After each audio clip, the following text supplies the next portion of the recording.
Jéhovah, Saint, Jésus-Christ, Saint, Saint-Michel, Saint, Dieu Tout-Puissant, Saint, tu es notre Père en et tu es vérité. le plus important des pères. Seigneur, nous voulons t'honorer car il n'y a pas un Père comme toi. Il est écrit dans ta parole que personne ne peut venir à toi sans que tu ne l'attires, Seigneur. Par cet enseignement, attire ton peuple vers toi, Seigneur. Amen. Dieu d'Ochofa, nous voulons marcher avec toi.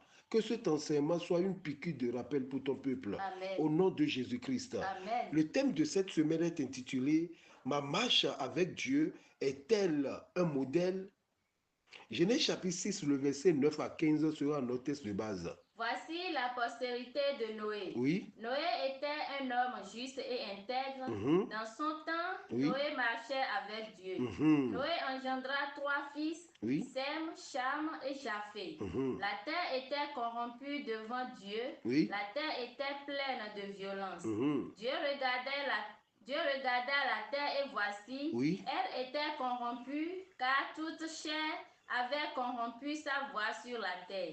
Alors Dieu dit à Noé, la fin de toute chair est arrêtée par devers moi, Oui. car ils ont rempli la terre de violence. Voici, je vais les détruire avec la terre.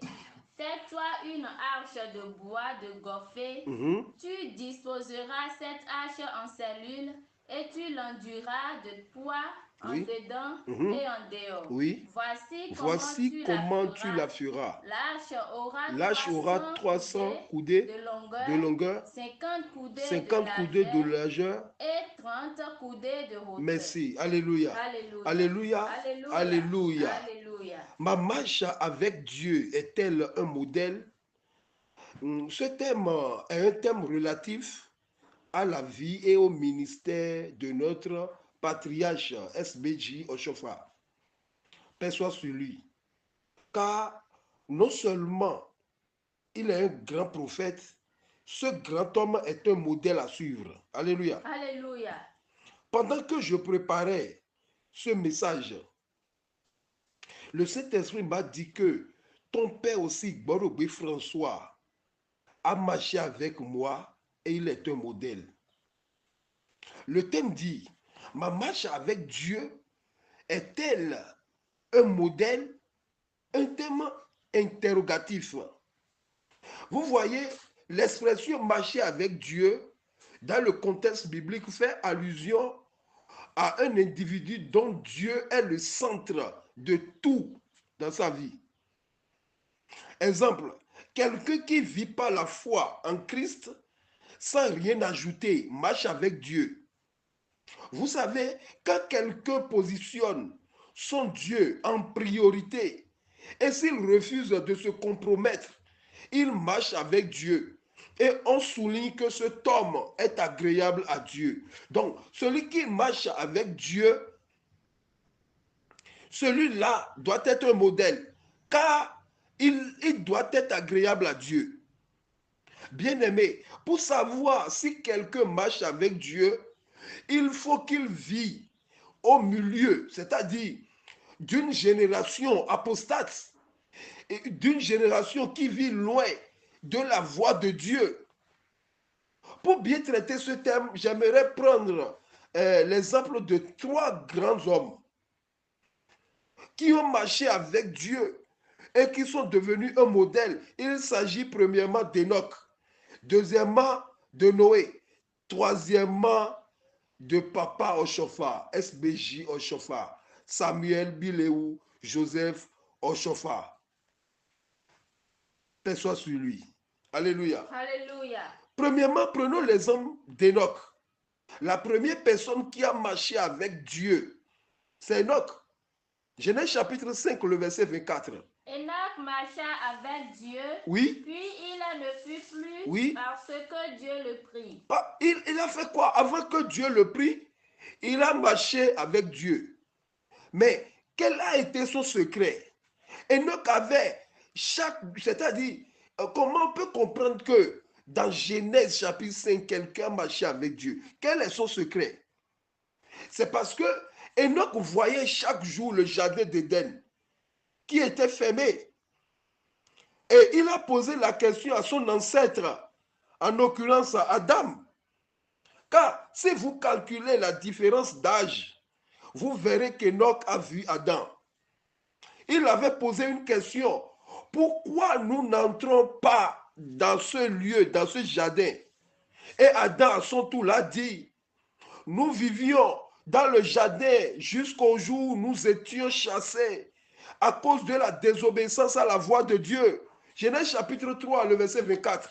C'est ainsi qu'il chassa Adam et il mit à l'orient du jardin d'Éden les chérubins qui agitent une épée flamboyante pour garder le chemin de l'arbre de vie. Waouh!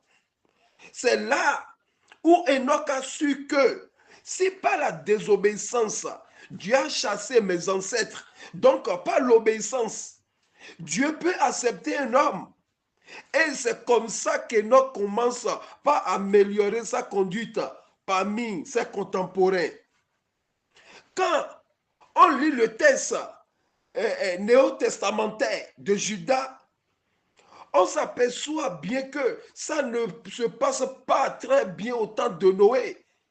On peut dire que non, au temps de Noé, il n'y avait pas le péché, il n'y avait pas...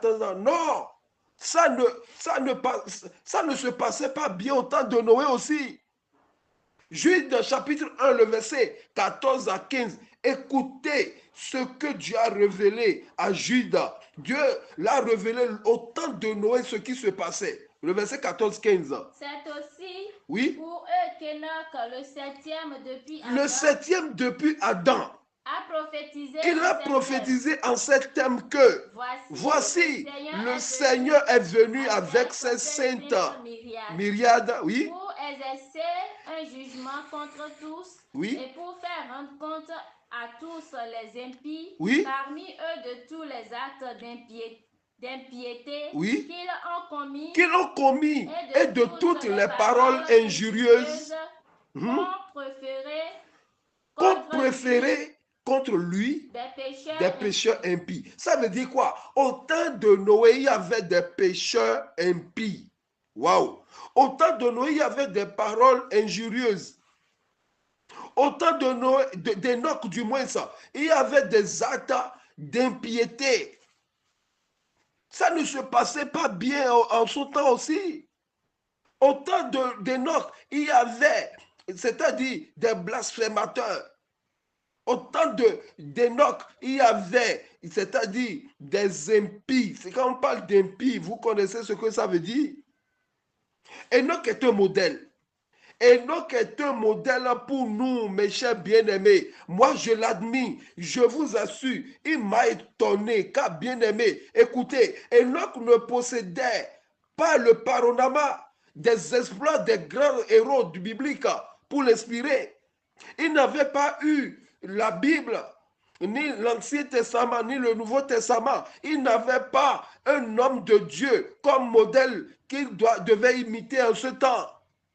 Ni une église pour aller écouter une prédication comparativement à nous aujourd'hui. Il n'avait pas accès à l'internet. Enoch n'avait pas la technologie, ni regarder des vidéos sur YouTube.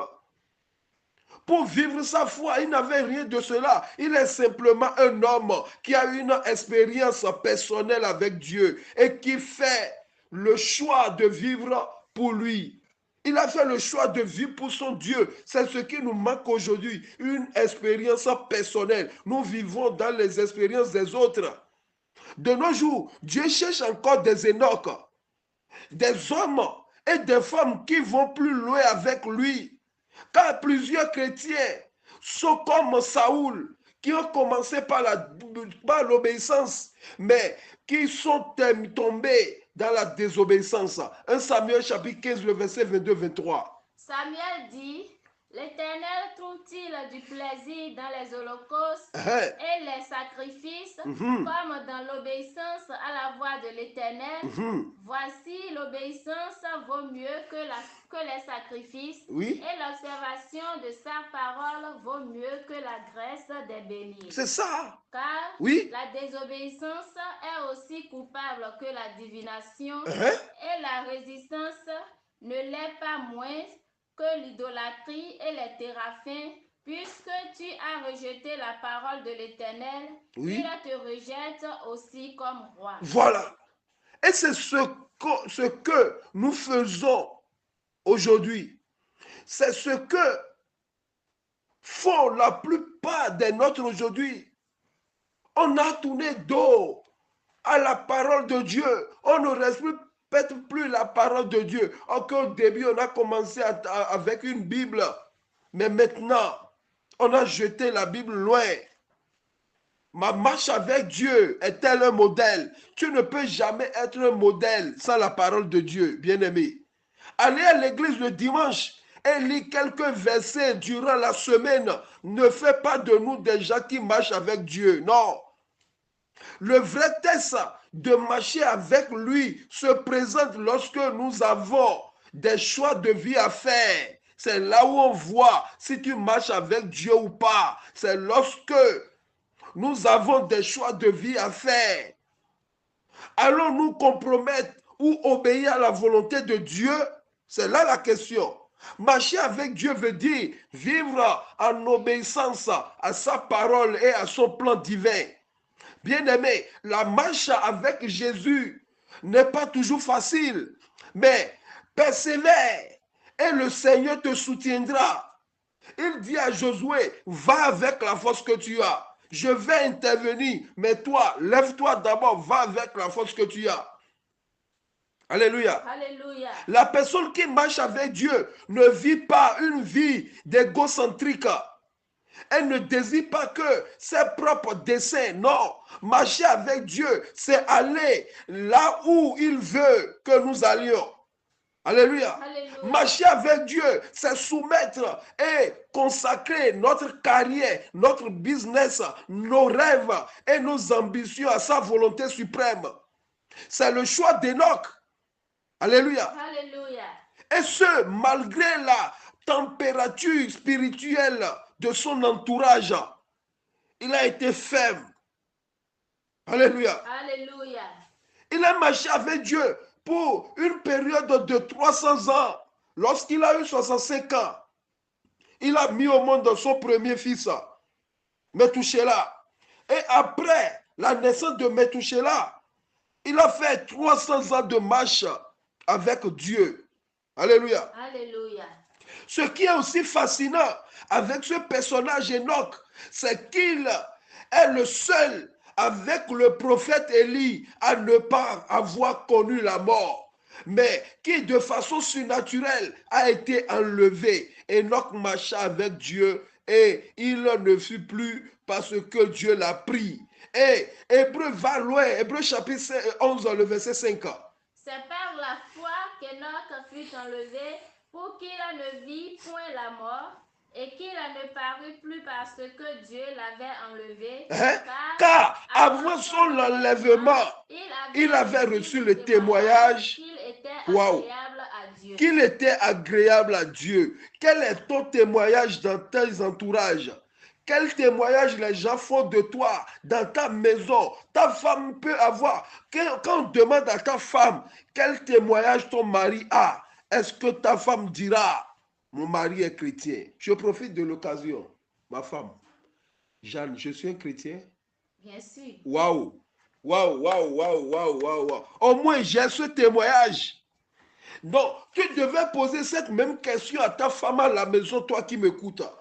Suis-je un témoignage vivant? Est-ce que je suis un chrétien?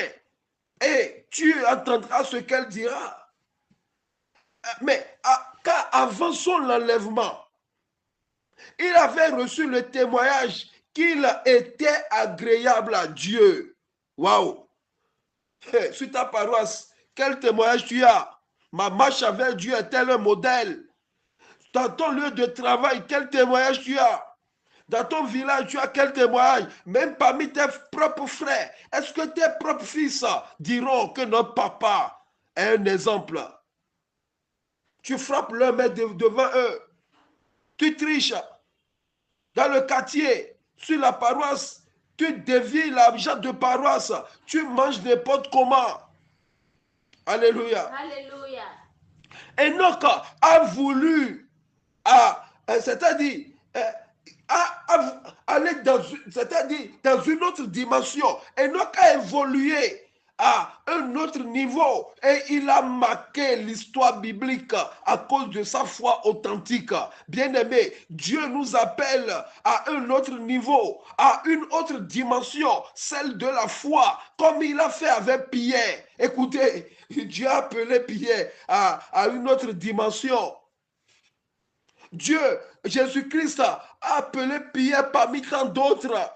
L'église, la barque représente l'église, mais au moins Pierre a son témoignage. Tu as quel témoignage depuis que tu es leader, depuis que tu es évangéliste, depuis que tu es suprême, depuis que tu es supérieur, tu as quel témoignage? Matthieu 14, verset 28 à 29. Pierre lui répondit, oui, Seigneur, si c'est toi, ordonne que j'aille avec toi mais sur les eaux. Sur les eaux, André, son frère, allait dire, mais mon frère Pierre, nous connaissons bien la natation. On ne marche pas sur l'eau, on nage dans l'eau. Mais Pierre dit, non, je dois avoir mes propres expériences. Je dois avoir mon propre témoignage. André, laisse-moi aller. Je vais vers mon Seigneur. Vas-y. Et il dit, viens. Jésus lui dit, viens. Pierre sortit de la barque. Jésus n'avait pas dit venez, il a dit viens. L'appel peut être collectif, mais le salut est individuel. Qu'est-ce qui s'est passé? Pierre fait quoi? Sortit de la barque. Wow. Et marcha sur les eaux. Et marcha sur les eaux. Car dans l'Ancien Testament, ceux de l'Ancien Testament, ils ont marché dans l'eau, mais nous, dans le Nouveau Testament, nous devons marcher sur les eaux. La marche avec Dieu, maintenant, c'est marcher sur les eaux. Les eaux représentent ce monde. Nous ne devons pas patauger dans le monde. Alléluia. Alléluia. Ceux de l'Ancien Testament ont marché dans l'eau. Mais à notre tour, nous devons marcher sur les eaux. On ne marche pas sur les eaux en parlant. On marche sur les eaux en écoutant. Viens. On marche sur les eaux en obéissant. Viens. Alléluia. Alléluia. On ne marche pas sur les eaux en convoi. On marche sur les eaux seul. La marche avec Dieu est un risque. Alléluia. Alléluia. Quand on dit ma marche avec Dieu est un modèle, écoutez-moi, la marche avec Dieu est un risque. Pierre avait risqué sa vie et il est rentré dans l'histoire. Tu veux rentrer dans l'histoire, tu dois risquer. Il y a un adage qui dit celui qui ne risque rien n'a rien. La marche avec Dieu est un risque. Or, la foi aussi est un risque. Donc, comprenez que celui qui veut marcher avec Dieu est appelé à prendre des risques. N'a-t-il pas dit, mais étroite est la porte, resserrée le chemin qui mène à la vie. Et il en a peu qui les trouvent. Qui sont les peu là? Ceux qui ont risqué leur vie. Tu veux être un modèle, tu dois risquer ta vie. Tu dois nager à contre-courant d'eau. Ceux qui nagent dans le sens de l'eau ne peuvent jamais être un modèle, mais les modèles sont ceux qui nagent à contre-courant d'eau. J'ai remarqué que la foi des individus touche beaucoup plus le cœur de Dieu que leur accomplissement. Je répète, j'ai constaté dans la Bible que la foi des individus touche plus le cœur de Dieu que leur accomplissement. Dans le Nouveau Testament, rappelez-vous des femmes dont leur marche avec Dieu sont des modèles. Alléluia. Alléluia. Leur marche avec Dieu sont devenus un modèle pour l'Église aujourd'hui, tel que Marie de Magdala, tel que Salomé, tel que Marie, mère de Jésus, tel que la femme à la perte de sang, tel que la femme syro-phénicienne. Regardez, ces femmes sont devenues des modèles aujourd'hui. Et dans des églises, on les prenne comme des modèles. Ce ne sont pas leurs œuvres qui ont touché le cœur de Jésus, non, mais leur foi. Aujourd'hui, nous faisons des œuvres sans la foi. On voit par exemple comme Marthe qui a fait des œuvres, mais il a fait des œuvres, mais elle a manqué le but, tandis que Marie fait la bonne chose en étant au pied du Seigneur Jésus. Marie n'a rien fait, elle s'est assise seulement à côté de Jésus, mais Jésus l'a donné tous les points, Jésus l'a noté, Jésus a dit, mais Martha, tu te gênes pour rien. Tu es dans l'aga, tu es dans Zido, tu es dans préparation, tu es dans décoration, tu es dans tout, mais sauf la parole, tu n'as même pas un verset dans ta bouche. Tu n'es pas un modèle. Alléluia. Alléluia. Écoutez, car pour marcher avec Dieu et être un modèle, je dis bien, pour marcher avec Dieu et être un modèle, la première étape est de s'asseoir et de l'écouter. Écoutez ce qu'il a dit à Osée. Osée, chapitre 3, le verset 3. Et je lui dis, reste longtemps pour moi, ne te livre pas à la prostitution, ne sois à aucun homme. Osée chapitre 3, le verset 3. Osée 3, 3. Waouh! Amos 3, 3. Oh, Dieu a parlé par la bouche d'Amos. Soit Osée, non, Amos 3, 3. Amos. Deux hommes Voilà. marchent-ils ensemble? Deux hommes marchent-ils ensemble? Sans en être convenus? Sans en être convenu, impossible. Impossible. Pour être un modèle en marchant avec Dieu, la condition sine qua non, c'est quoi? C'est d'entendre Dieu, c'est de s'asseoir et de l'écouter. Bien-aimé, marcher avec Dieu, c'est écouter Dieu. Et une petite recadrage. Si la foi vient de ce qu'on entend, l'incrédulité aussi peut venir de ce qu'on entend. Je répète. Si Romains 10, 17 a dit la foi vient de ce qu'on entend. Et je dis, si la foi peut venir de ce qu'on entend, l'incrédulité aussi peut venir de ce qu'on entend. Si la foi vient de ce qu'on entend, faites beaucoup attention. La foi grandit par ce qu'on écoute. Tu peux m'entendre sans m'écouter.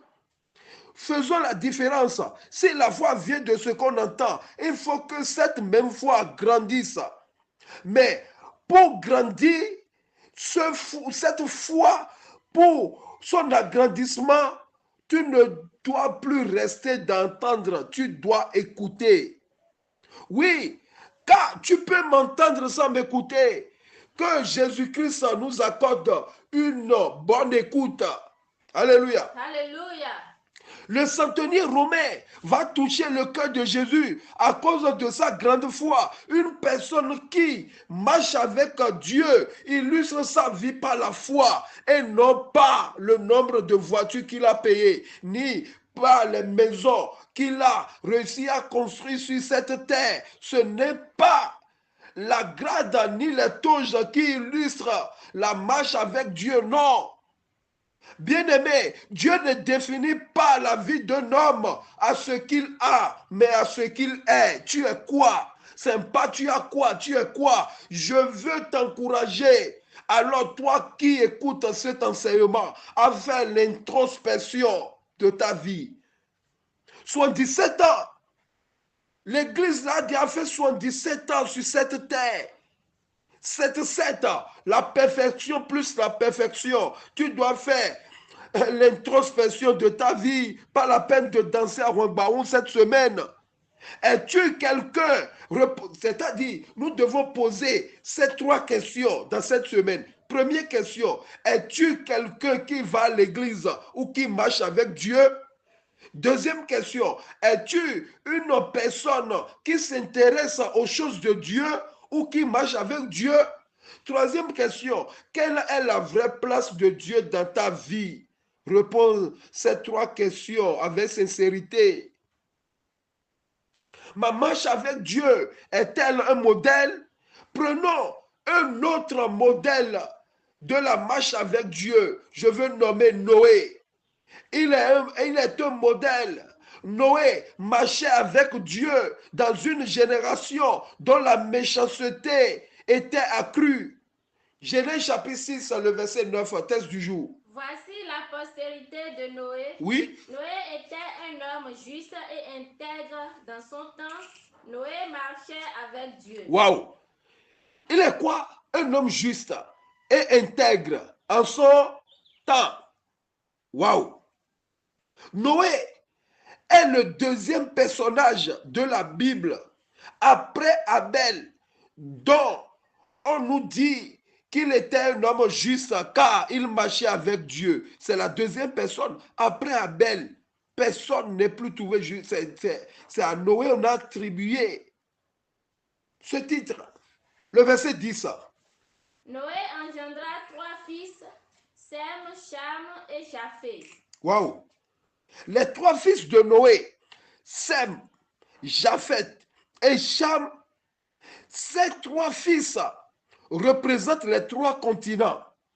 Sem qui est l'aîné, représente l'Asie. Japheth, qui est le cadet, représente l'Europe. Et Cham, le dernier, représente l'Afrique. Alléluia. Alléluia. Nous allons revenir une autre fois, si Dieu le veut. Je dis quoi? Asie, Europe, Afrique. Voilà les 3 continents que l'évangile a tout, c'est-à-dire que la Bible a mentionné. Nous allons revenir une autre fois. Perdu dans un monde de plus en plus violent, que le déluge peut venir couler son âge à la demande de Dieu va devenir l'abri de la création. Il n'est pas n'importe qui. Noé a prévenu ses contemporains pendant un siècle que danger les guettait. Mais ils l'ont traité de fou, car il est la première personne qui a prêché la repentance. Ils l'ont traité de fou. Aujourd'hui, pour bien gruger les gens, il faut leur parler de la bénédiction. Il faut leur parler, il faut leur donner de faux espoirs. Il est la première personne à prêcher la repentance. Comme la marche avec Dieu est un risque, Noé a risqué sa vie en construisant une arche. Genèse 6, le verset 14. Fais-toi une arche de bois de gopher. C'est une arche. Avec quel bois? De bois de gopher, oui. Tu disposeras cette arche en cellule et tu l'enduras de poids en dedans et en dehors. Waouh! Lui qui n'a jamais vu auparavant quelqu'un construire un pirogue, lui qui n'a jamais allé dans une école d'ingénierie, lui qui n'est pas un mathématicien, c'est ça la grâce. Bien-aimée Église, c'est ça la grâce. Une faveur imméritée. Bien-aimé, pour la première fois que le mot grâce est apparu dans la Bible, c'est avec Noé. Genèse chapitre 6, le verset 8. Mais Noé trouva grâce aux yeux de l'Éternel. C'est la première fois que le mot grâce a vu le jour dans la Bible. Noé trouva grâce aux yeux de l'Éternel. Et qui s'appelle la grâce, c'est Jésus-Christ. Noé a reçu la construction de cette arche parce que la grâce, Jésus-Christ était son enseignant, son professeur, son ingénieur. Toi qui veux marcher avec Dieu et être un modèle, qui est ton enseignant, qui est ton professeur? Il a construit une arche parce que la grâce a été avec lui. Aujourd'hui, l'Église veut fonctionner sans Jésus-Christ. Aujourd'hui, les sympathisants de Jésus veulent tout faire sans Jésus-Christ. Alléluia. Alléluia. Et cette arche a gardé, cette arche que quelqu'un qui n'a jamais mis pied à l'école a construit. Alléluia. Alléluia. Mais a gardé les animaux les plus féroces de la terre. L'hippopotame, le crocodile, le rhinocéros, l'éléphant, le lion, la girafe, le guépard, l'animal le plus rapide de la terre, 100 km/h. Alléluia. Alléluia. Il a dompté car Jésus-Christ était à côté de lui. Noé est redevenu comme Adam. Il a trouvé grâce. Alléluia. Alléluia. L'arche a gardé ces animaux. Wow. Mais avec quel bois? Le gopher. Mais regardez, le Titanic du Britannique Alexandre Callis, là. C'est comme ça qu'il s'appelle, le Britannique. Son Titanic a coulé en 912. Lui qui a fait des écoles, qui a étudié. Waouh! Son Titanic a coulé. Écoutez, plus de 3000 personnes ont travaillé pour la construction de ce Titanic. Mais Noé était seul. Ma marche avec Dieu était le modèle. Bien-aimé, il y a deux catégories de personnes dans ce monde. Celui qui a reçu la grâce et celui qui n'a pas reçu la grâce. Celui avec qui Dieu est et celui avec qui Dieu n'est pas. La première catégorie est celui qui marche avec Dieu. Celui qui a reçu la grâce, il marche avec Dieu. Mais la deuxième catégorie est celui qui est seul ou avec l'ennemi de nos âmes. C'est là il y a l'égoïsme. C'est moi, j'ai, moi, j'ai. Alléluia. Alléluia. L'âge de Noé est la première barque, symbole, c'est-à-dire symbole de Jésus-Christ. Cette hache avait les caractéristiques de l'église du christianisme céleste, la dernière barque confiée à SBJ Oshofa. Suivez-moi bien. Genèse chapitre 6, le verset 15. Suivez-moi bien. Voici comment tu le feras. Oui. L'âche aura 300 coudées de longueur, 50 coudées de largeur et 30 coudées de hauteur. Waouh! Dans ce verset, nous avons le chiffre 3, 5 et 3. 300 coudées, 50 coudées et 30 coudées. Si nous revenons dans l'alphabet français, ces chiffres donnent C, E, C. Mais comme dans Genèse chapitre 6, la grâce s'est apparue, on déplace le chiffre 5 devant les autres chiffres et on aura ECC. Alléluia. Alléluia. C'est une révélation. Une autre caractéristique de l'église du christianisme céleste dans l'âge de Noé. Genèse chapitre 6, le verset 16. Écoutez bien, peuple de Dieu. Tu feras à l'arche une fenêtre. Une fenêtre. Que tu réduiras à une coudée en haut. Oui. Tu établiras une porte sur le côté de l'arche. Oui. Et tu construiras un étage inférieur, un second et un troisième. Écoutez bien. Ce verset doit être divisé en 3, ABC. Je parle du verset 16. La première partie, c'est-à-dire phase A de ce verset 16, tu feras, lis-moi ça, tu feras à l'arche une fenêtre que tu réduiras à une coudée. Merci. Ça, c'est la partie A, à une coudée en haut. Tu feras à l'arche une fenêtre. Alléluia. Alléluia. Ce verset, la partie A, nous montre que nous sommes en Christ. Si vraiment nous sommes en Christ, nous devons chercher les choses d'en haut, où Christ est assis à la droite de Dieu, dont a parlé Colossiens 3, verset 1. Nous devons savoir, la fenêtre ne veut pas regarder à côté, parce qu'à côté c'est dans le monde. Mais la fenêtre doit rester en haut de l'arche pour regarder le ciel. Aujourd'hui, l'église, aujourd'hui, les sympathisants de Jésus ne cherchent plus les choses d'en haut, mais on cherche les iPad, iPhone, on cherche des tablettes, on cherche rien que la terre. Une voiture a une terre, une moto a une terre, même l'avion a une terre. Alléluia. Alléluia. Deuxième partie, c'est-à-dire la partie B de ce verset. Vas-y. Tu établiras, oui, tu établiras une porte sur le côté de l'arche. Waouh, j'aime trop la parole de Dieu. J'aime trop. L'Ancien Testament est l'ombre des choses à venir. Il est l'ombre des choses à venir, l'Ancien Testament. Il dit quoi? Tu établiras une porte sur le côté de l'arche. La porte sur le côté de l'arche symbolise la côte de Jésus qui a été percée sur la croix de Golgotha. Alléluia. Alléluia. Jean 19, verset 34. Dans Jean 19, mais un des soldats lui perça le côté avec une lance. Oui. Et aussitôt, il sortit du sang et de l'eau. C'est là. C'est là. C'est par là que le CC est né. C'est par là que l'église est née. L'église a vu le jour. Alléluia. L'église a vu le jour là. Côté de Jésus qui a été percé. Comme Ève a été tirée d'Adam, de côte d'Adam. Le CC a été tiré de Jésus-Christ. Vous qui parlez mal de cette église, vous ne connaissez pas l'histoire de cette église. Vaut mieux de se taire.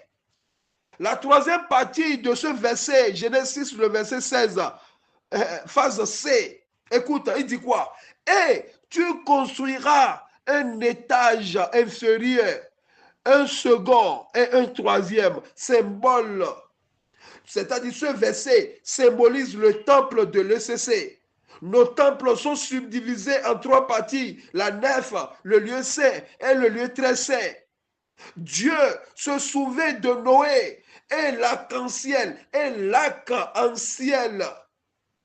Au milieu des nuages demeure pour nous encore le signe, c'est-à-dire le signe de son alliance éternelle. Ma marche avec Dieu est-elle un modèle? Prenons un autre exemple. Alléluia. Alléluia. Prenons un autre exemple de la marche avec Dieu. Je veux nommer SBJ Oshofa, un grand prophète, un rassembleur, un anthropologue, le bâtisseur de la dernière barque. Lui, il a commencé à marcher avec Dieu depuis son bas âge.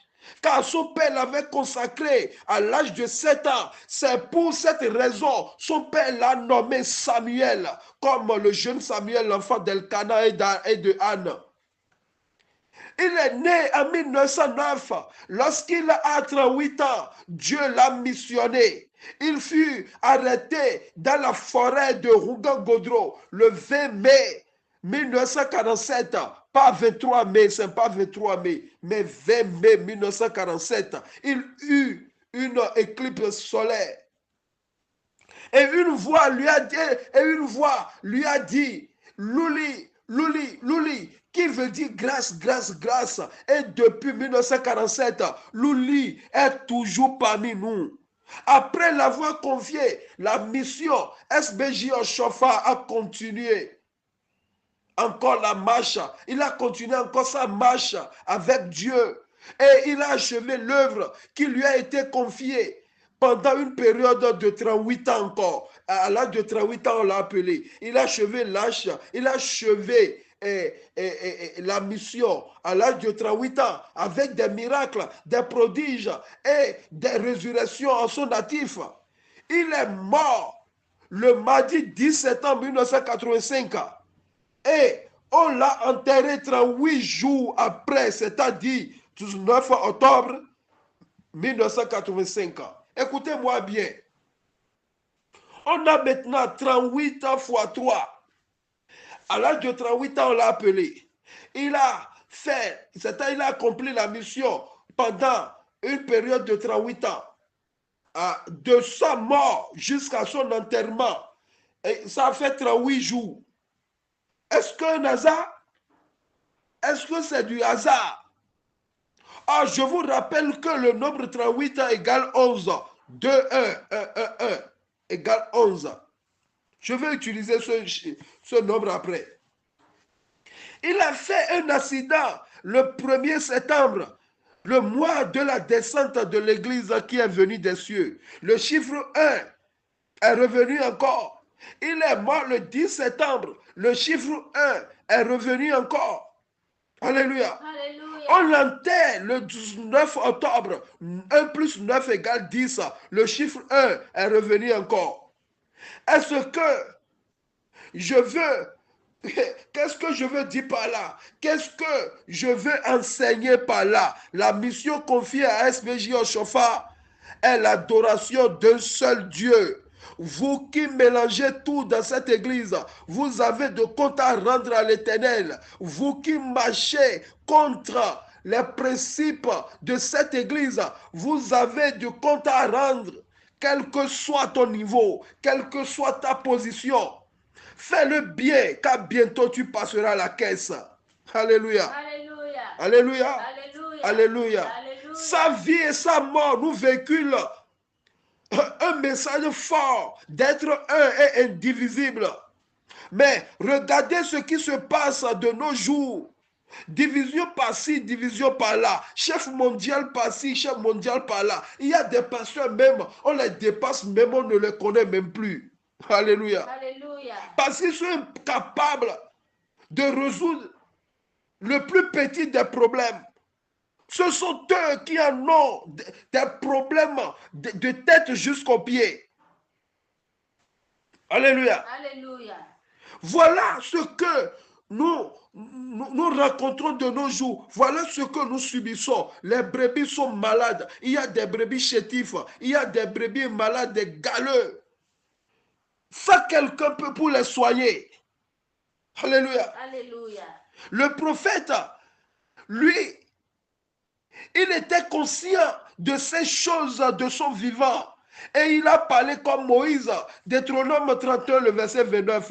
Écoutez la parole de Papa Joshua dans la bouche de Moïse. Oui. Car je sais qu'après ma mort, Papa Joshua dit, il sait qu'après sa mort, vous vous corromprez et que vous vous détournerez de la voie que je vous ai prescrite. Oui, oui. Et le malheur finira par vous atteindre. Quand vous ferez ce qui est mal aux yeux de l'Éternel, au point de l'irriter par l'œuvre de vos mains. Mais c'est ça.